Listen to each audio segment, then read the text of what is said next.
Lord knows what's waiting for us out there. Be bold. Be brave. Be courageous. Whenever anyone tells me that their daughter or their niece or their granddaughter or their little cousin or their little sister has been motivated or influenced by Michael Burnham, I can't take it. I can't take it when I hear about the youth. I can't take it. Because, of course, we know how important representation is. And to think that I would be the image that will tell you, little girl, that you can do this, that you can do anything, that you're a genius, that you can succeed in some of these major spheres of influence in our society, like economics and math and technology.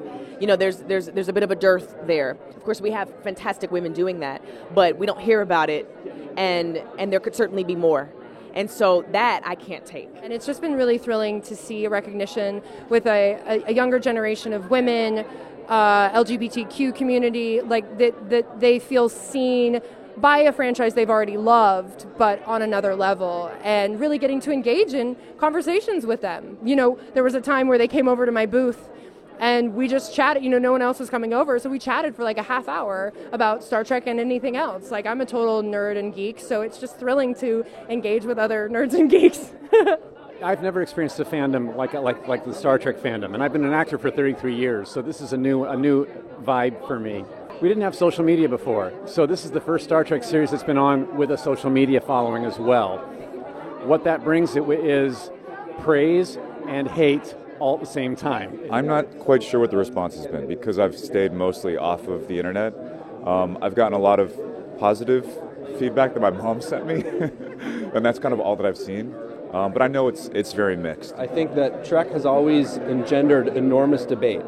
You'll find that one group of Trekkers or Trekkies, however you want to identify yourself, who loves a certain thing or a certain show, there's another group that hates it just as much. And that is part of what I think Trek fandom is. It's this kind of wonderful democracy where everybody gets to have a vote and an opinion, and nobody agrees on everything except for one thing, which is that the vision of Trek has to be optimistic. That is one of the things that for me has always been the defining trait of Star Trek is how do you deliver the thing that you expect, that fans love, but how do you keep it fresh by always reinventing it just enough without breaking it?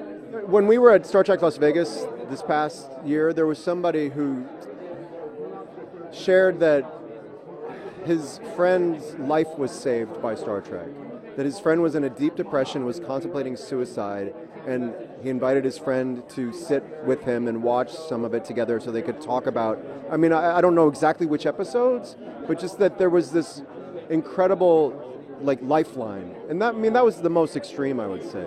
I've heard over and over again how much Star Trek means to people and how much it's inspired them and moved them and brought people together, but that was one of the most incredible things I've ever heard. This could be the defining moment for multiple civilizations, millions of lives. The future may be determined by our actions, yours and mine.